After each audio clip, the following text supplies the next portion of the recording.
Hello and welcome to another We Are Developers Live. It's Friday again. I'm boiling. That's why I'm actually having my hair back as well. It's Friday. still warm as hell in Berlin, but not as bad as it was the last few weeks. I think Yeah. Friday, no, Saturday was the hottest ever measured in the last 100 years or something, 41.2 degrees. And Wow. yeah, and in Berlin, the police was driving around with water cannons and dousing people. So it's the first time Whoa. that they were greeted with cheers rather than with boo things. But it's interesting that these things can be used for good as well. So it's not bad. Yeah. It must still be on your mind though, Chris, because you did say at the start then it's Friday. It's not, it's Wednesday. But I should just correct the record. It's still Friday. It's still Wednesday all day, actually. Yeah. It will be it's Friday somewhere. No, not a planet. And I don't know, but yeah, I mean, there's a lot of stuff going on. Like we have the We Are Developers World Congress coming next week. So next week is not going to be a live show. There's going to be a live show live at the event on day 0, where we're going to be on the outside stage and doing all kind of cool stuff, throwing things. Julia Cordic is going to come as a guest, so we're going to have a fireside chat with her. We still have a very, very secret guest for a We Are Developers recording, so secret that I don't know who it is yet because I haven't quite found anybody yet who actually has time for doing it. But we will sort that out. And then we prepare COPE 100. We have lots of stuff coming in from different speakers and different moderators who are helping us with the event. And yeah, all in good time. And I mean, I also have to keep up with the World Cup because Germany is going to win this year, right? well, yeah, no, I was going to stay Right. away from that because, I mean, before we have our guest on as well, Chris, I mean, you're in really dangerous territory there, right? You've got English, German, and then I won't even say where our guest is from because we're both terrified of that team. Or rather, Germany aren't so much anymore. You're not in it, I know, but sorry. England, we're terrified of this team. Who is it? And you should be. And the reason is because, I mean, it's the French team, because our guest today is Lionel Péramo, who is one of the people that I keep seeing on LinkedIn posting really cool stuff. So I thought it would be good to have him in to actually talk about things. So what are you on about, and you're a full stack developer? Who do you work in a company, or do you work as a freelancer? What do you do? Work as a freelance since 2016, and I have my own PHP framework, open source, and a front-end library that is called Eco Composer. That globally is a bit like Tailwind, but I try to make it more efficient, more lightweight, more. So that's where the eco comes in. It uses less memory. It uses less. It's smaller than Tailwind, and it doesn't just basically allow people to shoot themselves with lots of classes on every element. That's the goal. Everything is configurable, and the goal is to publish only the needed code and not more. So that's the goal. I use native HTML when I can, not a bit like Theodore. So that's it. It is pretty amazing how much we can do these days. I mean, there's lots of CSS is moving leaps and bounds. There are so many cool features every week right now. They come up really earlier on in baseline as well, so you can actually support the browser support them much better than in the past as well. It's really worthwhile to take a look at your products that you used to build and actually clean out all the unnecessary bits that all the polyfill libraries that you've done, all the things that was for compatibility for browsers that nobody cares about anymore. But then again, this might just be the front-end geek in me thinking that people care about that rather than just having an agent build random HTML and hope it works. Do you see that as a freelancer? Like, what is your market like? Like, has it been impacted by the whole vibe coding world as well, and by people saying like, oh, I can now use Claude instead of you? I replaced Lionel with Claude. Honestly, in fact, since 1 or 2 years, I do not take missions, and I want to focus on my own products. Okay. To launch business ideas so I'm a bit off the market. But Well, that's a great position to be in if you make enough money with the products that you have at the moment. for now, not quite, but I try to Eco Composer. Typically I have no clients for now. So, and when I see Tailwind that just there is how to say, people are going out of Tailwind, and they are, because people are not going anymore on their sites, at least less than before. So if it's complicated for Tailwind, it's complicated for me too, I think. It's been bought by somebody. Didn't Cloudflare buy Tailwind, or did I get this wrong? Yeah, I didn't see it get bought. I don't think so. I might be wrong though if I've missed that. I don't know if it's. Yeah, I got that wrong. Don't know what's going on there. Okay, cool. I mean, somebody bought something, which happens every day at the moment. But that's good that you're focusing on your own stuff and you're trying to get that out. I mean, this is basically the kind of connection that I love people to have. I mean, I've seen so many software libraries coming out for either to be like a great presentation at an event. Like Google are really good at that, to actually build something amazing and show that Google I/O and then basically discard it and not support it anymore. Or it's somebody who basically just builds the thing to get acquired by another company. That's another big thing that you see. Or people are just like, here's my my opinionated framework to show the world how much of a tech leader I am, so I get hired by a company to become the CTO there. So there's a lot of like half-dead zombie libraries out there because of people just did them to make a splash rather than just concentrate and keep them going. And I think the attempt or the approach that you do here is really, really good. So all the stuff that you do on LinkedIn, so what's the idea then there? Like, is it to establish yourself as a thought leader, or is it for your personal brand, or is it just things that you found and you wanted to share? Maybe a mix. Yeah. Initially, I do that in order to have more people to contact for Eco Composer, but I like to share things in a general manner. So that's why I did a blog too, and I do not put ads or anything on that. So I just want. I'll try to help anyone that asks me a question. For now, I have not too much subscribers, so I can help anyone, but I don't know in the future if it's still be possible. But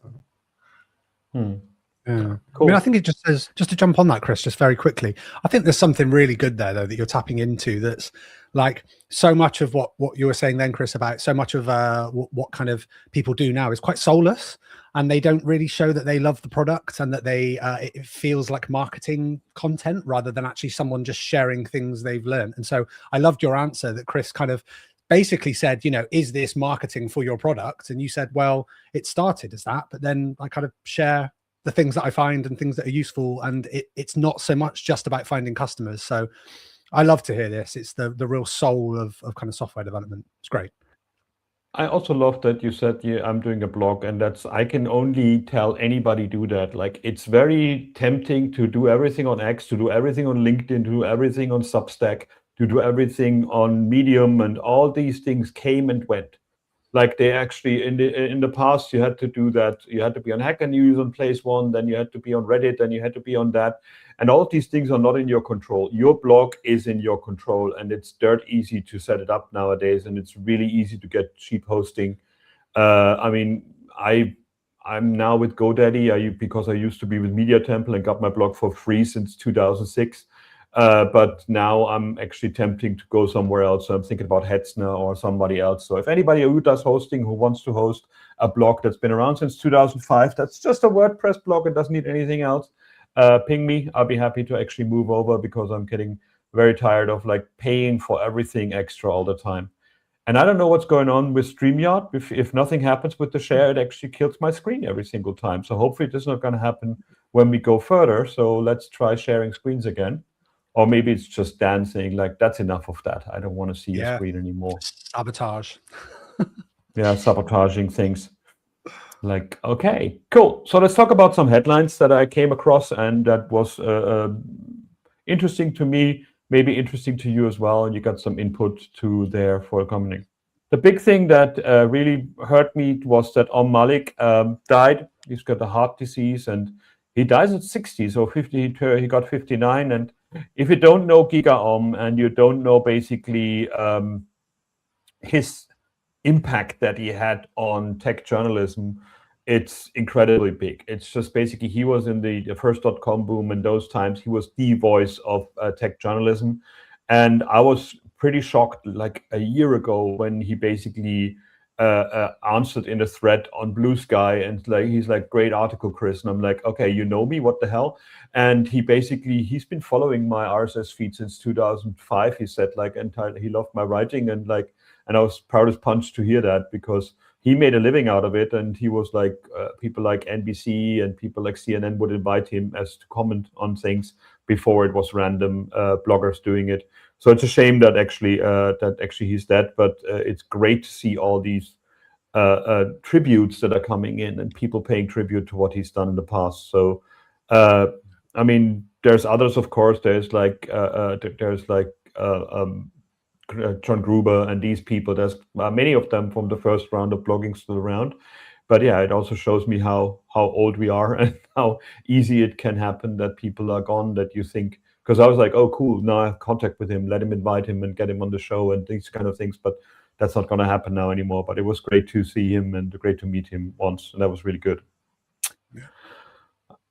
I like that article as well, where somebody actually set up an AI assistant and made it like a honeypot. So basically, he asked people to hack it and actually come up with prompt injections and see what's going on there.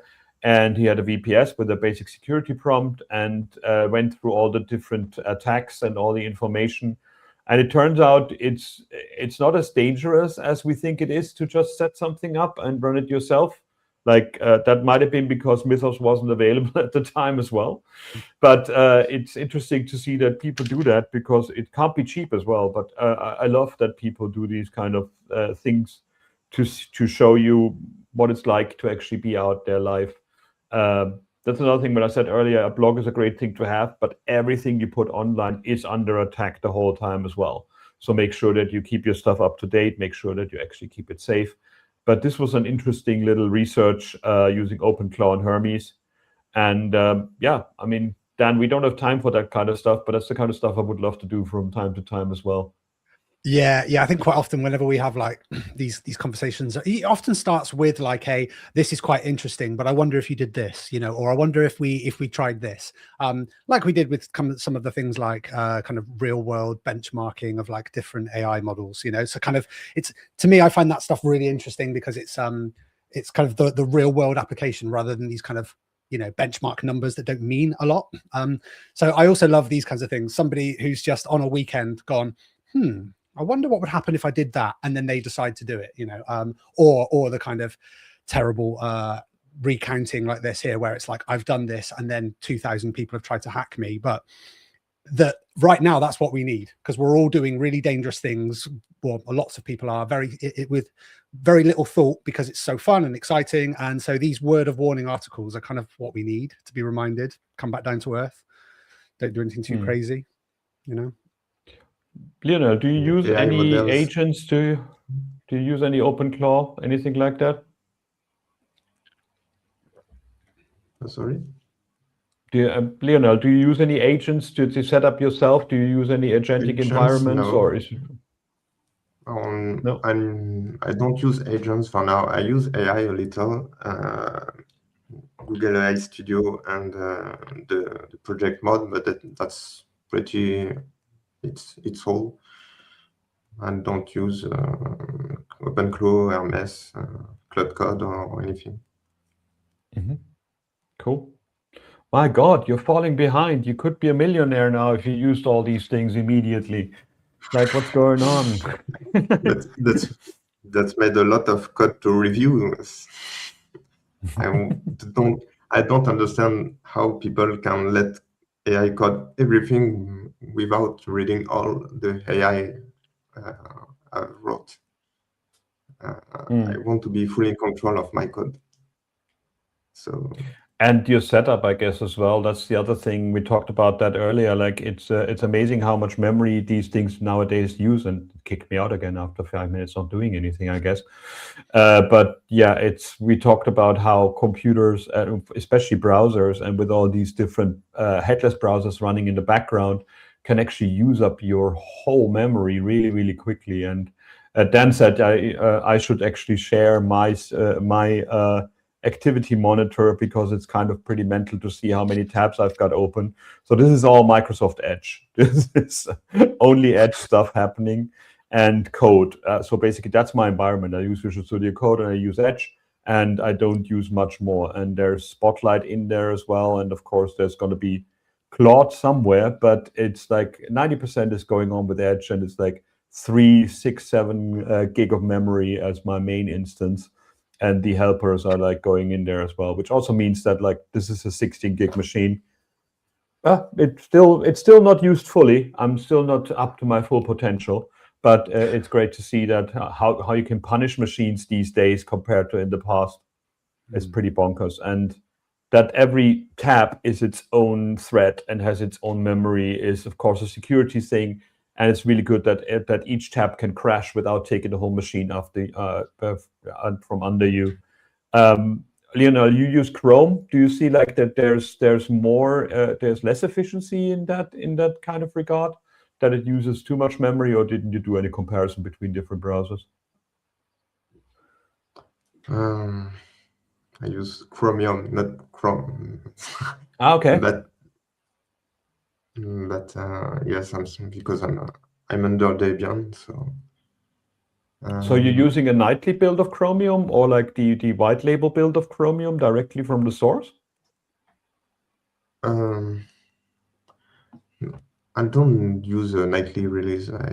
I use a classic release, and just the open source one. But regarding to performance, I don't know if Chrome is less performant or less efficient. I don't know. Well, I mean, it wouldn't be, because I mean that's the Chromium engine. So basically, that one doesn't have any of the things. Most of the memory leakage is because of other features that are in the engine. Of course, it could be the site that you're on, but it also is like a lot of extensions, a lot of things that companies put in there as well. That's why when you compare the different Chromium browsers, there are different. They are vastly different what they put on top of Chromium as well. But it's interesting that you use the source, because I've done that on old computers that weren't supported by Chrome anymore or by Edge.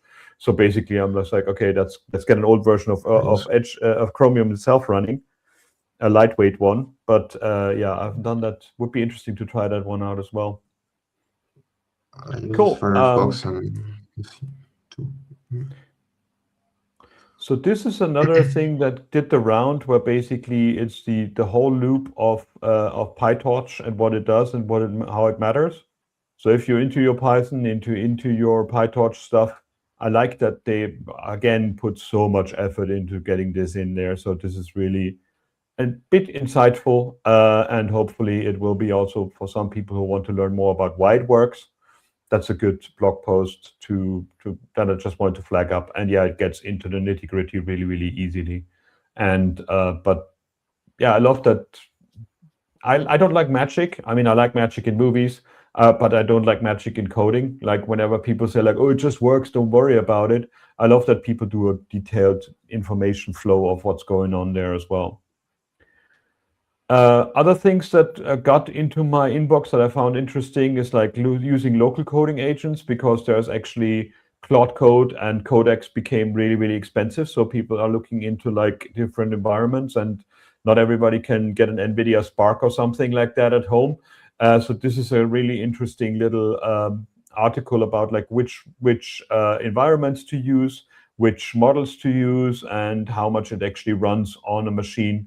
that is not the dedicated AI machine, but actually just good enough. It could be your MacBook, it could be an older Intel machine, and everybody's talking about the Qwen 3.6727 billion model. It seems to be like the model to use right now, and it's an open source and open weighted one as well. I love that he shows like like what his machine is where his machine is actually where it's coming from and how it's using it. So it's again a nice detailed thing in there that I found interesting, because I was at Google I/O Connect last week and everybody talked to me about which model they're using and how they do it, and I'm like, how do you have that much time? It's like so many things to look at and so many things to try out. It's good that these things get written up by people to actually sort things out. And again, my machine has been kicked out, so that's pretty nice. Yeah, cool. At least it's only 10 clicks to do it, so the UX is spot on. Cool. So this was also in the newsletter last week, and I found it really interesting that there's an anti-bot protocol by Cloudflare that they work together with Chrome, Firefox, and Edge, and that actually private access control tokens, PACT, I guess. So it's that instead of just having your bots or your agents come in and try through your captcha, they can use that protocol to authenticate themselves, which also brings you into the AuthMD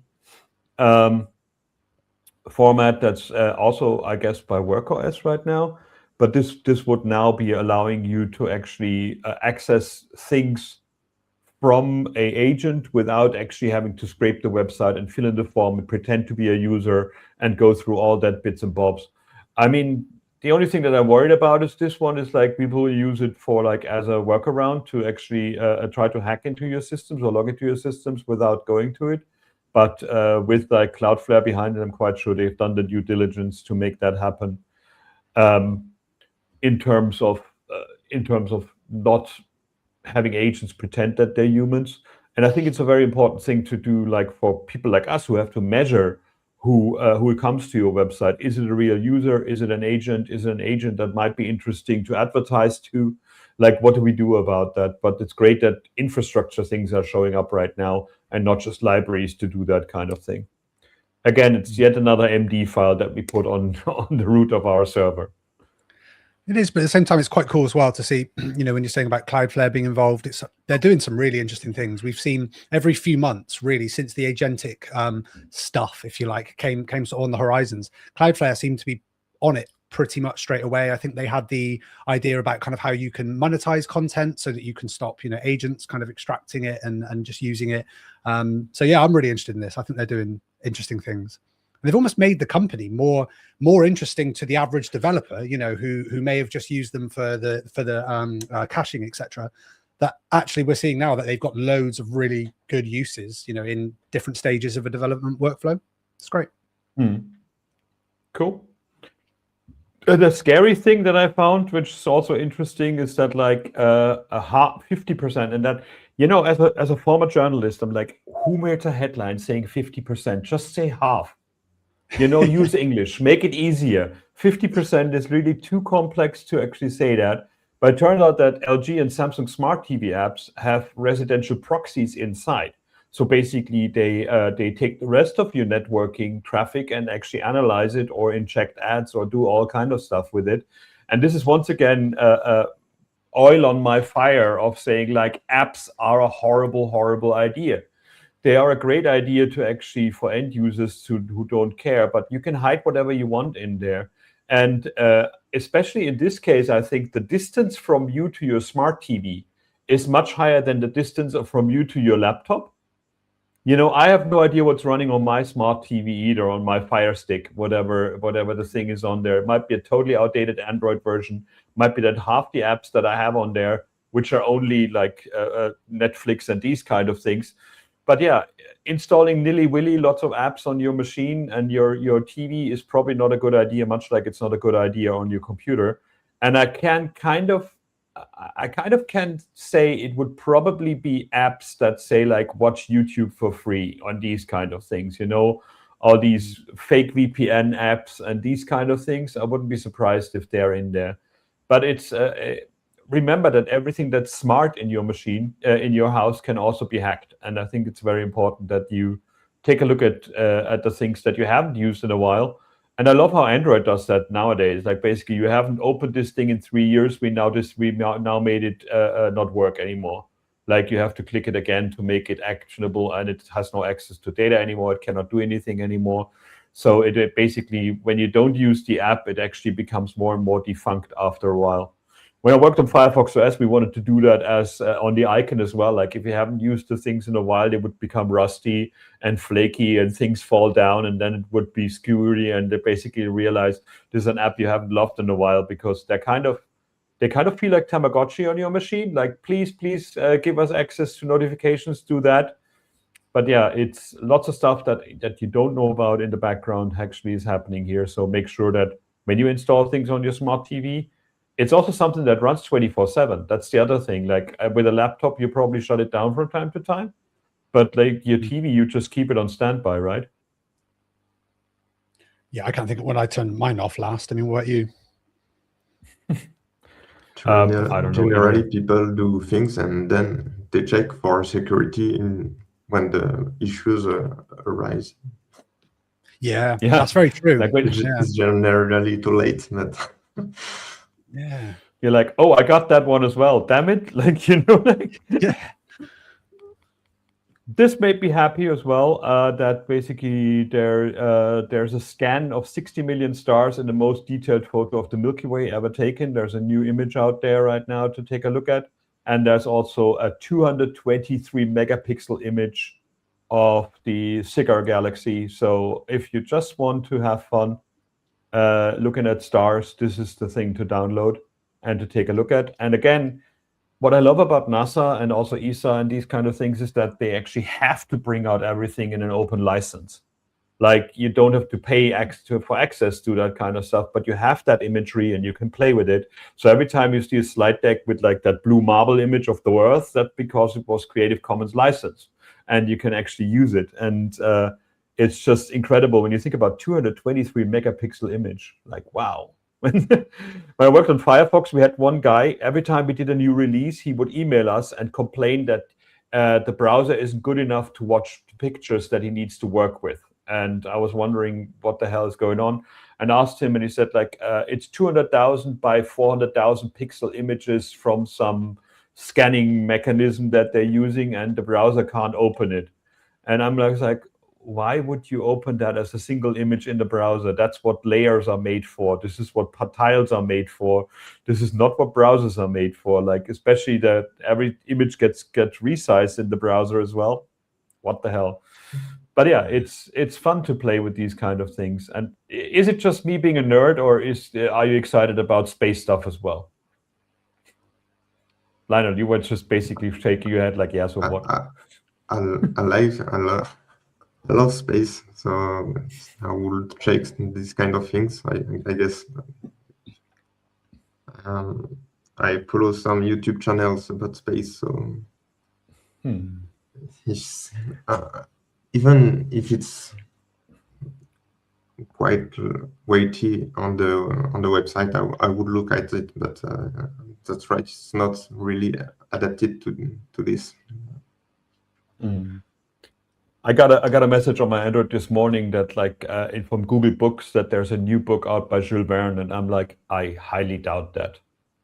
Like, it's just like, wait, what? Like, no, that he hasn't written anything for decades, like 100 years or something. But yeah, it's interesting to see. Now, when it comes to like things to really, really freak out, this is a CSS Signal implementation. And this is basically how it's readable, and it tests and these things out, and that's the source code. So that's the kind of stuff I normally bring out at COPE 100 to freak people out. But yeah, this is just, I love JavaScript because what? I mean, it's also, you know when you see a comment that says brilliant and you go, I'm sure it is. Is it? Yeah, I'm sure it is. I mean, it looks, I'd say lovely, but also I'd put that in quotes. It doesn't. It looks chaotic, messy, horrible, but I'm sure to somebody that's lovely. Yeah, I think this one gave us a big win to make things even shorter. The conditionals, that it's basically not an if statement now anymore, but basically like, oh, if that one is true, then go further. If it's not true, then discard the rest of it. But yeah, it's just wonderful to see these kind of things. And yeah, good luck debugging code and finding like injected code if that's what you could do in JavaScript, right? Yeah. And I think there was a comment where basically, where people explain in detail on Reddit actually what it means and how it's done, and they took it apart. And now you can actually read it up and understand what's going on there. But yeah, it's pretty incredible. Wow, love developers, love it. Now, one thing that is also quite fun is Crank GPT. I don't know if you've seen that. It's basically, and your flabby arms have in common, it's basically a physical GPT builder that you can use to ask questions, but you actually have to crank it to make the electricity to actually get the answer. This is amazing. What I love, first thing on this, is the top right-hand corner. I think if you keep scrolling, you'll eventually get to it. Is they just put a button there. I mean, look at that. Is this real? That's exactly the question I had, because I don't know anymore. You've got AI videos of products that are real, that are parodying AI. I don't even know anymore. It's amazing. Code cycle. I mean, it is not real. I'm quite sure it is. It must be a spoof. No, it actually is. He built it. Okay. I mean, this is proof of a game that we'll play later on, Fake or News, that this is proof of it, right? Even when it's in front of us with pictures, we don't know. We can't tell. I do like, though, that they all like on their high horse about electricity using and these kind of things. And this website is probably like huge. I mean, the whole scrollytelling thing, like I'm pretty sure this is like all over the place. Like if you open that one in DevTools and actually how much it uses. Yeah, it keeps going, doesn't it? Wow. Okay. I mean, it's really nicely done as well, though. I will say the UI, the like you say, the kind of scrollytelling stuff. It's really well done. But again, probably just prompted, which would make sense with this, you know. Oh, I like to that the website was generated by Claude or something. You mean? Yeah, that would probably. be ironic, yeah. Yeah. But it does look it to a degree, yeah. Hmm. Oh, and they kicked my share out again, so I'm scrolling nothing here. Excellent. Okay. Hello. Share. Cool. All right. The other thing, Hayden Pickering is always fun. Is always the right person to do random stuff. And he did this write music, not JavaScript. So he did a library called Hyperblam, which basically is not a library, but it's actually web components that allow you to actually make music with web components and build things there. So you have a sandbox here. We can try that. So this would be your HTML in this case, and you have audio blam, and then rings blam, and also things so forth. And then when you try it, it actually plays music. Very clever. Which you can't hear right now, but it allows you to build all kind of weird stuff just with these kind of things. And again, with Dan being the musician here, I'm quite sure you can have a lot of fun with that kind of stuff. Yeah, I was going to say, I mean, I think we first saw, I'm trying to remember his name now, Ridey. He did a really good talk, and I think it was one of the conferences. My mind's going blank on all the details, but where he had hooked up his heart monitor so that the faster he jumped, the faster the song would play.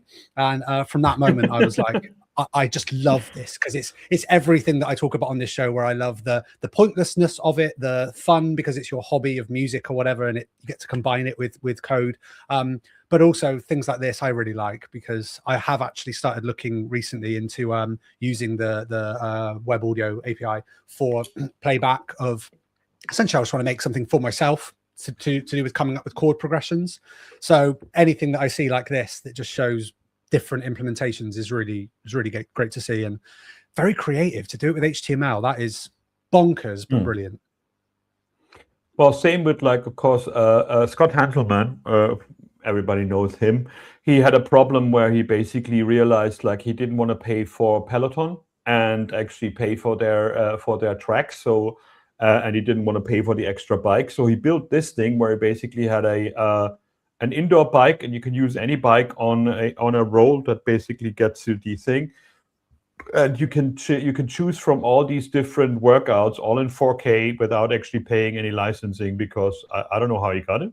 It might be that it was free stuff from archive.org or something, but you can actually try these things out, and then you can start cycling. And they put up the video on YouTube and connect them together, and then just watch them and do it.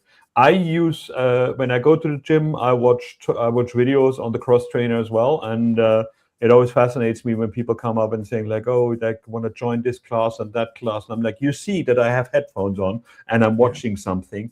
But this is really a great example again how to do things in open source and just throw it out there and just have fun doing it. And the whole script is on GitHub as well. How he built it, how you can build it yourself. You need a Node and NPM, and that's all you need to actually run that and sync that video to your workout. So that's pretty cute as well. I don't know if he's coming to our Congress, but I'm quite sure he is. So it would be fun to have a chat with him about that as well. The other thing that I found an interesting tool was Are You in the Weights, which actually asks you to, if AI bots or LLMs know who you are and who you are. So if we try me, for example, it basically says like, okay, I'm a German web developer evangelist, top 2%. And this is all the different models that know about me. And then it shows also different hallucinations. So there's also, it keeps telling me that I'm an electronic musician. I'm also a classical musician from time to time, which is weird. But like, I don't know what's going on. Maybe so you missed something. Yeah, maybe I just got lots of money coming in without knowing it. Oh, come on. Yeah. Share that screen again. Let's see. And while I'm actually typing this in, let's share the screen again. Okay, entire screen. Share. Cool. So seems like Lionel, you're not a stable person. But you have inverted 2 vowels. Oh yeah, I also wrote your name wrong, right? Didn't I? It doesn't help. So it samples all the tokens, it clusters them for you. Oh, there you go. You're a French football midfielder.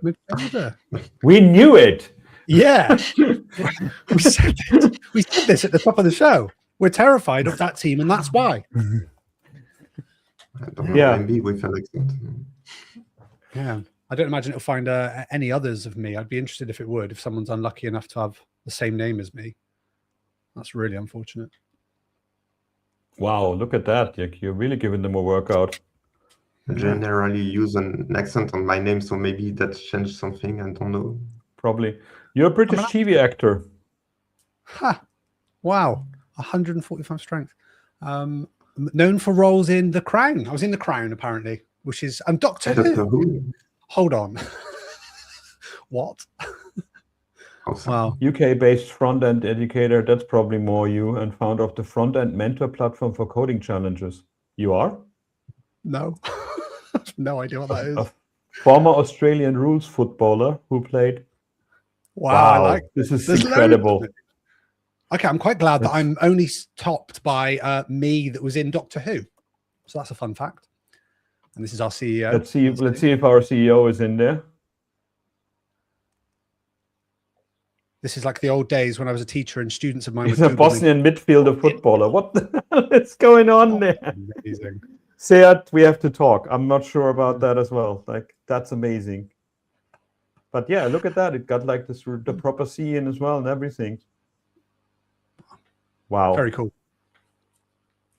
Well, I guess if you have a footballer with the same name, that's it's unfortunate because you cannot get LLMs to because there's much more data about those than about you. But yeah. Another interesting tool that I built for myself as PHP script before as well. So Lionel, I'm also a PHP fan, is this one. Basically, it allows you to put files in there, and it analyzes them, OCR scans them, and then renames the files according to their content.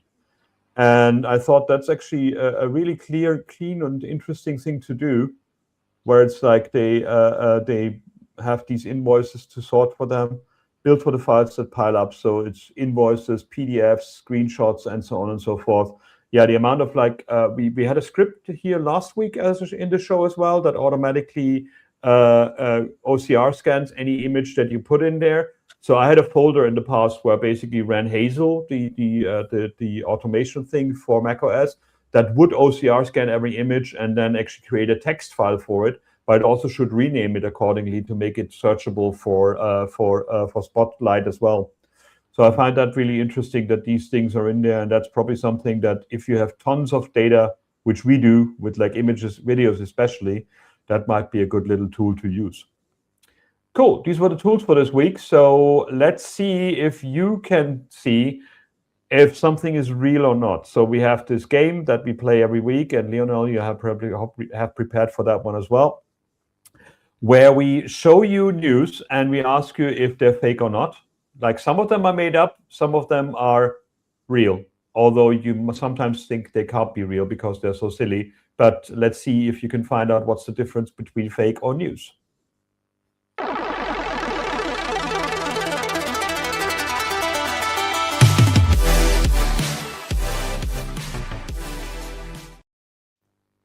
All right, let's get started.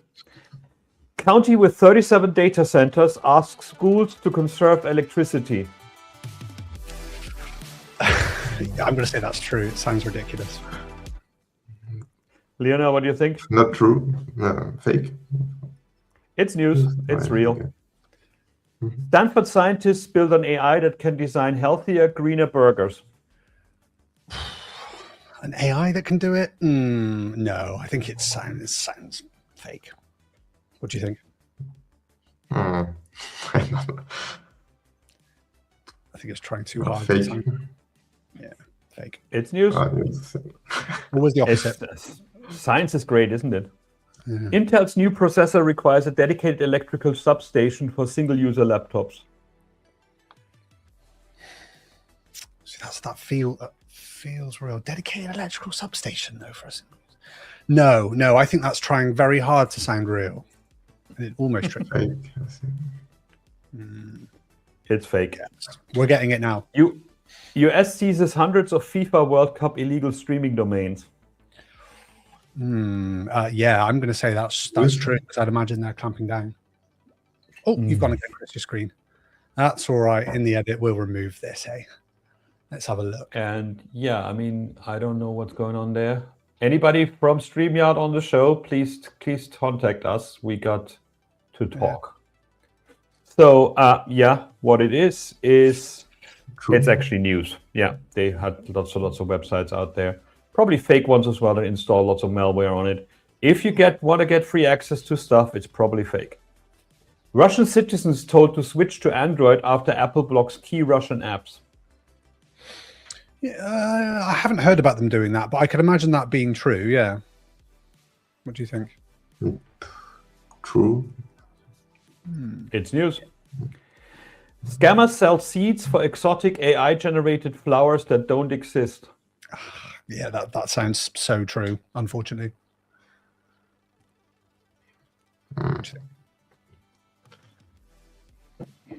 True. It's news. Yeah.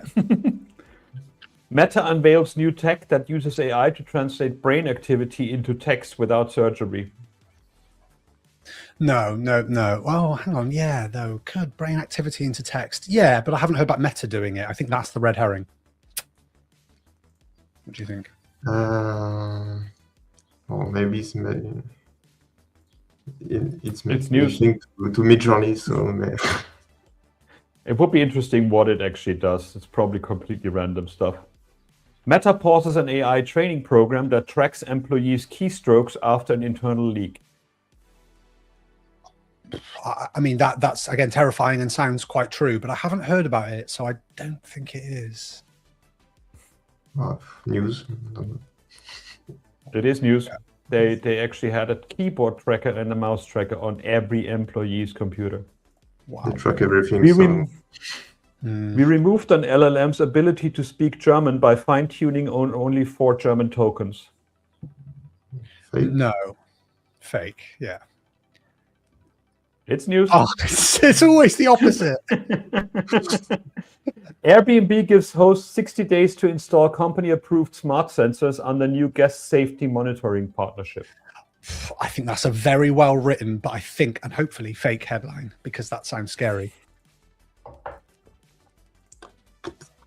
Fake? Yeah, please. It is fake. Good. Ford had to rehire 350 engineers after its AI got vehicle quality wrong. Yeah, that sounds about right. Fire everybody and then get them back when things go wrong. News? It is news. Apple introduced a subscription model for previously purchased iPhone features. No, I mean, it's a scary thing. It could happen in the future, but no.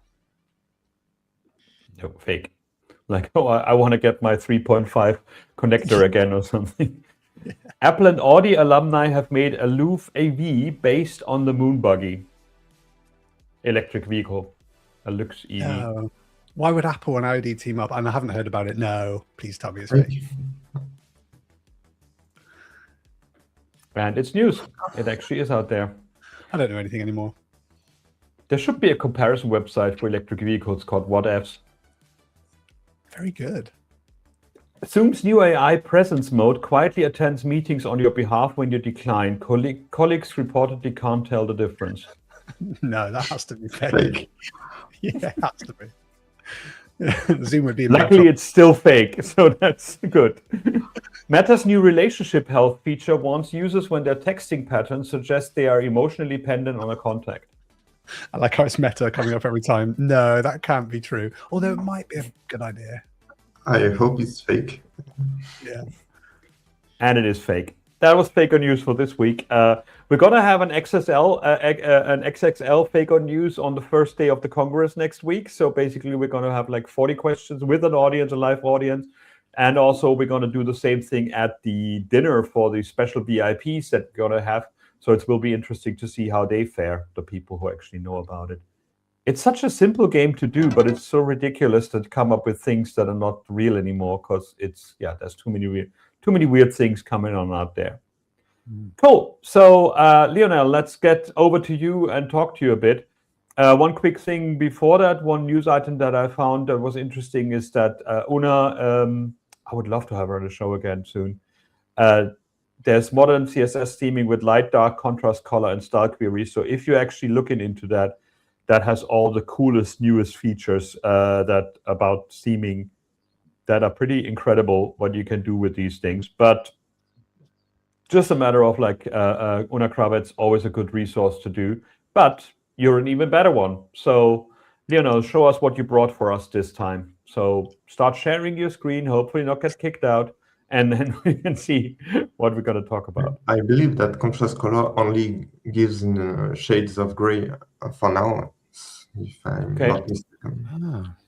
Because that was the bit that stuck out to me the most, actually. I think that's the most useful thing. As in, theming's great, but color contrast is so important. And it's kind of now. So it's interesting now that it's getting to the point where it's going to be so easy. But up until now, Cool. All right. So let's see what you got. We got you shared. So you see my screen? It's good. Yeah, we can. In the past, we use mostly clip paths to do some SVG shapes, to use SVG shapes, but it's not quite responsive. But now with the new shape CSS function, there is no this issue anymore. But it remains somewhat complicated to do easily shapes. So I have made a tool for that purpose, so that we can easily change things here. I can change preset. If I made some buttons to reset things, clear if we want to remove all the anchors. And we can set an initial state and then change something like that and set another state and play animation. We have the can up toggle the things here, have more space and change directly the components of the shapes if we want to be more precise. Oh, this is so cool. Yeah. And so you see, I can remove something, but another, change the units. And at the end, we can check, but we can get the code of the animation of the, or just the static code. And then up, we can do just like that. We'll just use the copy button. It depends on what we want. And we copy that and we can put that in a demo that I made, for example. So when I will put the code, it will destroy the shape, but it's just to show that it's working. So if we see the shape here, we change that and hop. Oh, So wow. it's quite easy to use. So good. That is pretty amazing. Here, Yeah. what I use is it's a new property named border shape that it's not available everywhere for now, only on Chrome, Edge, Opera, and it allows to animate border at the middle of something, or we can do very eccentric things. That's quite cool. But the shape function is baseline since 2000, since this year. So it is interesting, isn't it, that the syntax of it, like, I mean, you use SVG and it's all like shorthand. So writing SVG by hand has always been very confusing to me. It's like line 2 and these kind of things.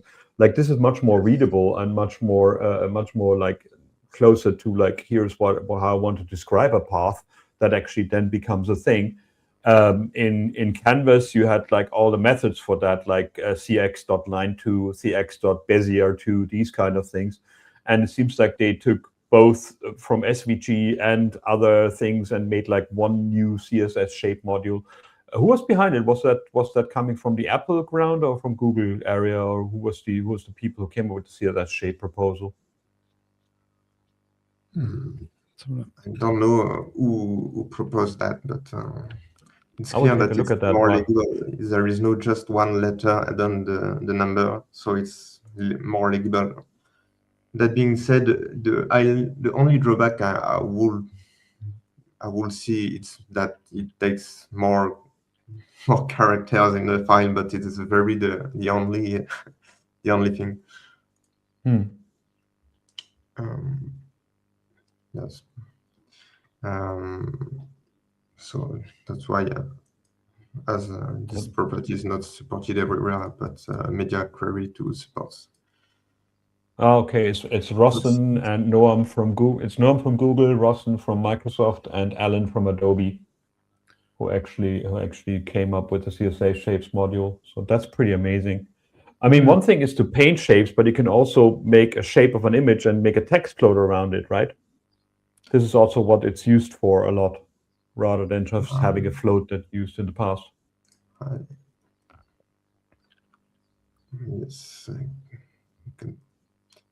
I don't remember if we can put an image into, but here I just put an example of something inside, but it's not related to the shape. It's just something related to the thing where we apply the shape. But okay. I love these kind of things because when I worked on developer tools, on the developer debugger tools, I mean, this is the kind of stuff that inspired us to basically like do better and put these things directly in the browser and allow you to do these kind of things. That's how we got the animation editor in the Chromium developer tools. That's how we got like the color picker, and that's how we also got the Bezier curve animation that was done by Lea Verru back then. And so this editor, is that open source as well? Is that available on GitHub so people can play with it? My demo is accessible, so yeah, just you can Cool. just can take the URL and it's okay. I'll put that freely at disposal. So I even make a blog post on that, so in 3 languages, so you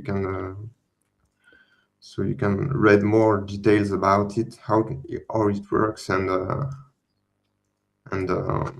you have the demo link at the end. So and I don't remember where.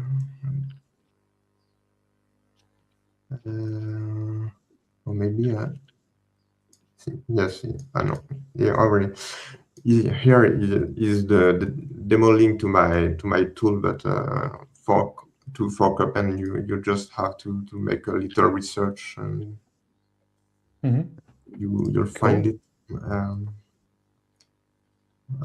So the editor, is it actually that actually uses EcoComposer, or is it just written? I mean, you said you don't use. That's the sad thing. I see something this cool right now, and I'm like, okay. The first thing I'm thinking about is like, okay, is it vibe coded by something else? But you wrote all that thing by hand, right? The CodePen demo or EcoComposer? The visual editor, the CSS shape, the editor tool. The shape tool. The shape tool. In fact, I vibe coded it just to see if people find this interesting. But I'm already stopped to use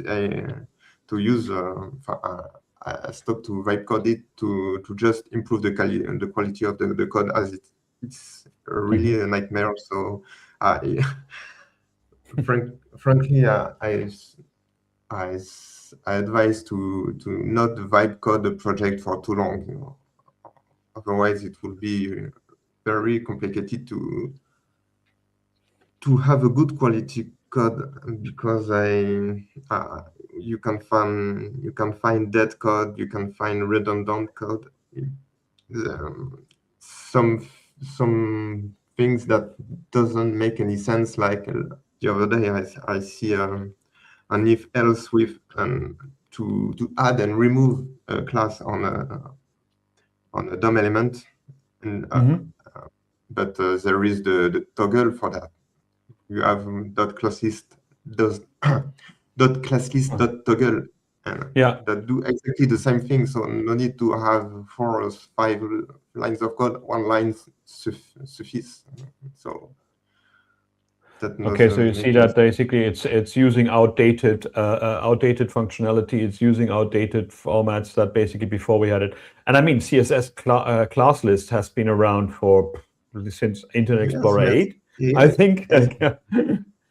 Yeah, it is trained on all the code, and not everyone use the good code. So yeah, I mean that's the thing. It's trained on the first result that actually came on Hacker News or came on Stack Overflow as the answer. And I said before, this is never the best code. This is the one that explains the how, but not the why. Like, here's how to do it, but not actually why you should use it that way or that way. So I find that interesting that that these things are coming out.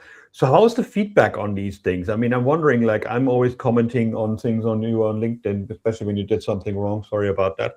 But how much more feedback do you get on these things? Like, is it the demo that inspired people? Is there people that forked it, did something with it? Or is it just that people liked it and said, like, okay, cool, but I can't do anything with it? Do you see any reuse? It's still quite recent, this tool, so I just see that people likes it, and I have some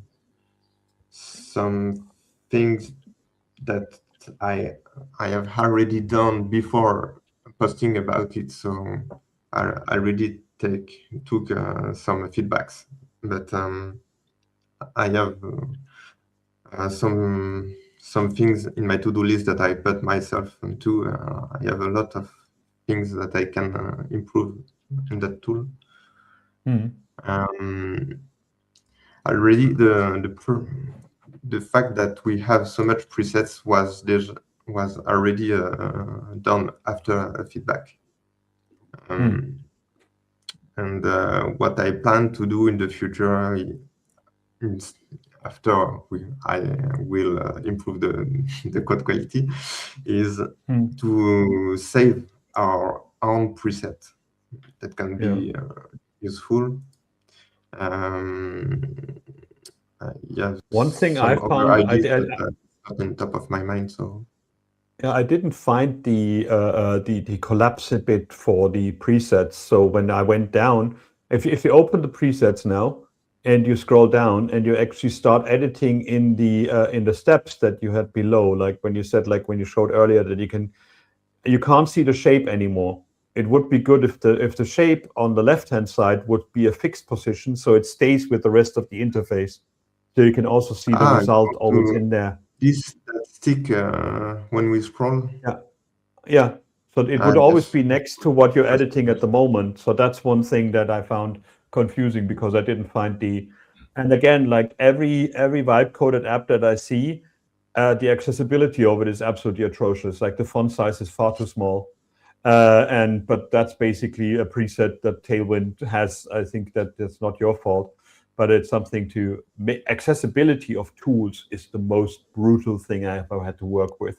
I mean, making a website accessible that's readable and like that's just articles and stuff is one thing, but making the tool keyboard accessible to everybody, allowing it to like 400% zooming and stuff, a completely other ball game. But of course, nobody pays you for that. So, but having the fixed thing next to it, I think will be a cool thing to do. I can give you a GitHub pull request if you want to. Yes, for now it's not really open. I'm not sure if I open sourced it, but I can do it. Effect. What? I forgot what I wanted to say. We all been there. If you do open source it, we'll definitely, I think, both be contributing to this because this is right up our street. Yeah, it's really cool. Cool. All right, and we're out of time, so come again. I wanted to say that when I prompt the AI, I always talk about accessibility, but it remains always some issues, clearly. So, but it's difficult to think of everything. The AI will put some errors. I have 20 lines maybe of system prompt, and it's never sufficient. So there will be always errors to fix. So. I mean, Google just released a thing that is basically best practices for development for agents to generate things. So and they got some feedback that the accessibility wasn't good enough, but the accessibility turned out to be good enough when you use the Gemini model. Somebody used ChatGPT to use it with, and then of course it didn't do anything. That will be something interesting. We might get a person from Google in one of the next shows to actually talk about that, because automating accessibility is never possible, but it's like 90% getting it there is interesting. And what really made me excited about at Google I/O Connect is that the people that worked on that are former Mozilla people. So they're not completely just Google people, but they came from different environments. So they've done a good job to get like a best practice for things out there. So hopefully in the future, something like that will be there, but great tool, very excited about it because the CSS shape, reading it seems simpler than SVG, but it will be interesting for people to get their heads around that as well. So we're at the end of the hour. We're out of time. There won't be any extra penalty play and no like penalties for this one. It still hurts, but okay, cool. Any last words you got for our people out there, Lionel? Always review the code you you get from an AI. Yeah, Yes, it's great advice. I'm not Cool. sure you want to see the JS file for now. Probably not. No. It's too much. It's too long. It's not maintainable. So I think maybe I will cut into the file until I put before I put on open source this tool. Yeah, that's fair. Otherwise, it will discourage people. Any last moment from you, Daniel? Any last message for today? Well, I mean, it's talking of football. We have got England playing tonight, so I'm just hoping that there are no penalties there as well. But also, I just really enjoyed today's show. Thanks for coming on, Lionel, because again, it's great to hear about anything kind of SVG related. We love it, but also, you know, people making tools to actually solve real world problems, not trying to necessarily become the next billionaire. So yeah, we love it. It's great. Cool. Well, thanks very much, Lionel. It wasn't messy, but you created messy code, as you said, so we're going to go from there. Thanks very much. This was WeAreDevelopers Live for today, and we're going to see you next week in Berlin at the WeAreDevelopers World Congress. Moderators out there, please email me back, and Code 100 challengers. I'm looking forward to see what you can do. And yeah, I need to get some sleep before that, but we'll see about that. Yeah. Thanks very much for watching. See you next week, live in Berlin. Bye-bye. See ya.